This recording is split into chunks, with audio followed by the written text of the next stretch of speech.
Now, from the Prodigy Bowlers Tour newsroom, with reports from across the universe, around the world, throughout the nation, and up your alley, this is Prodigy Striking News. Hey there, it's me, Coach Randy. Well, here we are, it's July, and you know what that means. It's Junior Gold time. For those of you who don't know, Junior Gold is the biggest youth bowling tournament in the world, and it's held each year in July. This year, it's in Grand Rapids, Michigan. As I record this video on Wednesday, July 13th, the U20s are already deep into their competition. Round 1 was on Monday, rounds 2, 3, and 4 were yesterday, Tuesday, and today, the Advancers Round and Final Advancers Round were held earlier in the day. I'm pleased to report that all 3 Prodigy kids who are in the U20 boys field made it to the Final Advancers Round, and 2 of those 3 have made it to the top 16, which means they'll be moving on to tomorrow's match play. Last year's third-place finisher, Tristan Davis, just missed getting to match play and finished 22nd in the field of 99 bowlers. The 2 who are moving on to tomorrow's match play are Nick Dissinger, who stands in 15th place, and Charles Bostic, who's in 10th. Charlie was in 6th going into the Final Advancers Round, but struggled through the Final Advancers and fell a few places. But now that Charlie and Nick are through to match play, it's double elimination, so as long as they keep winning, or at least avoid losing 2 matches, they'll keep advancing. Charlie finished tied for 7th at Junior Gold last year, and this will be Nick's highest finish regardless. Since Prodigy is going to be covering the Kansas City Open each month, now that we're located here in the Midwest, I should mention that the leader among the U20 boys at Junior Gold going into match play is Spencer Robarge of Springfield, Missouri, who was a regular on the Kansas City Open here when he was younger and before Prodigy moved here. Unfortunately, there are no Prodigy U20 girls in the Junior Gold field that you would recognize, but it will probably come as no surprise to anyone who follows youth bowling that Mabel Cummins is in first place heading into match play. Also being held in Grand Rapids this week is the national finals to the USA Bowling Tournament.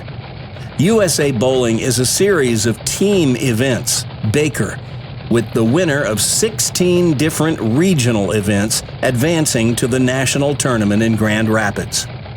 Now, I don't have a complete roster of all the USA Bowling teams. They don't put it on the website. But I know there are at least 2 teams with 1 or 2 Prodigy kids on them.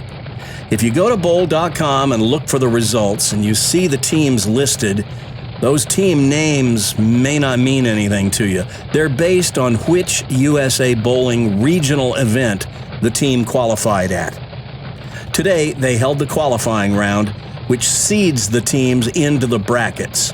In the 6th position, the Atlantic East team includes a couple of Prodigy kids and 2 kids I tried to get to come bowl Prodigy for quite a few years, but we just never quite made it happen.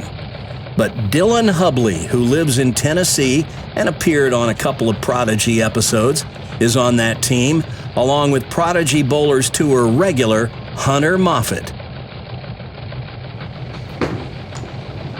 Their teammates are Peyton Abel, who you see here with the big high backswing, and Carson Barnes, the lefty on the team. Also on the South team is Melvin Perry III, who made 1 appearance on Prodigy Bowlers Tour, our Farewell Atlanta episode, where he came within a whisker of winning his match and advancing. So you can bet that I'll be following along and tracking how these 2 teams fare tomorrow as match play goes down and the finals are shown on Bowl TV. Next week, the U18s, U15s, and U12s hold their competition in Junior Gold. But now, before we wrap up, I have one more bit of business to share with you. Yesterday morning, I awoke to a text message that I received from Hunter Moffitt's mom. she sent me this picture that she took at Sherman Bowling Center in Muskegon, Michigan, where the U-20 boys were bowling yesterday. Here we see a Prodigy All-Star image with Charles Bostic, Tristan Davis, Hunter Moffitt, and Nick Dissinger. But the first thought that hit me when I saw it was, what's happened to Tristan? Has he shrunk? Because all of a sudden, Charlie looks like he's grown another foot since I last saw him. And I know Hunter and Nick have both grown like weeds too. Tristan looks like he's standing in a forest of redwoods.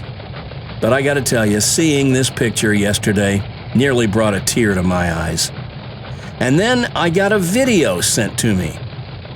Now, you may recall that when we awarded the very first coveted trophy pin in 2017, it was Charles Bostic who won it, and he promptly gave it away to America's favorite 9-year-old, Hunter Moffitt, who idolized Charlie at the time and is seen here beaming when Charlie began what would become an annual tradition.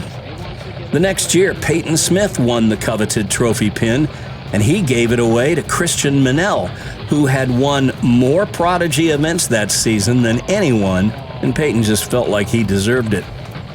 The next year, Nick Dissinger won the pin, and he gave it away to Faith Roper, continuing this tradition of unselfishness. When the 2019-2020 season was suspended due to the pandemic, the red coveted trophy pin became an orphan.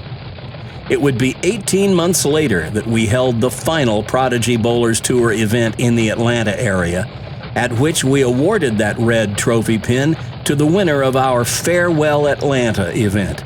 And that winner was Hunter Moffitt. And here it is 9 months later, and Hunter finally gets to keep the tradition alive. He'd been holding on to this pin for just this moment.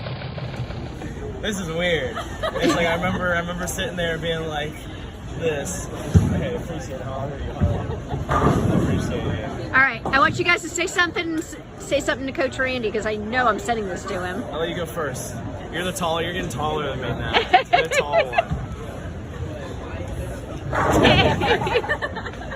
No, thank you, Randy, for everything.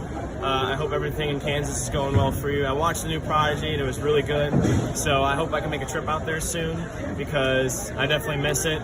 He's starting to get taller than me, which yeah, look at this. Hold on. I gotta actually go out. There we go. It shouldn't be happening. So Nick, why don't you get in there? Oh yeah, you can come on in. You're Look, fine. yeah. So we're all getting so too big. grown. But thank you, Randy, for everything that you do. Wouldn't be here without you, man.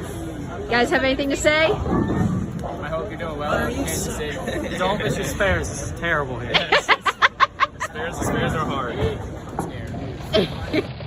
And so there you have it. Charlie gives the first coveted trophy pin to Hunter, and Hunter turns right around and gives the fourth coveted trophy pin to Charlie. And he had to travel all the way to Muskegon, Michigan to do it. We'll check in again once or twice to update you on how the Prodigy kids fare at USA Bowling and at Junior Gold this week and next. And not just the Georgia kids, there's a few Prodigy kids from Kansas City that you now know, and we'll keep an eye on their names on the leaderboard if any of them are at Junior Gold. Remember, you can look up the results on bowl.com, and they're offering a specially priced Junior Gold package on Bowl TV, so you can watch the live coverage of both Junior Gold and USA Bowling and see the finals as they happen for both events. A reminder that the next Prodigy Bowlers Tour event will be taped September 11th when the Kansas City Open kicks off its 2022-2023 season at Olathe Lanes East. I expect that first episode of the season will be ready for you to watch about 2 weeks later. So, until our next Junior Gold update, this is Coach Randy saying, go get your bowl on.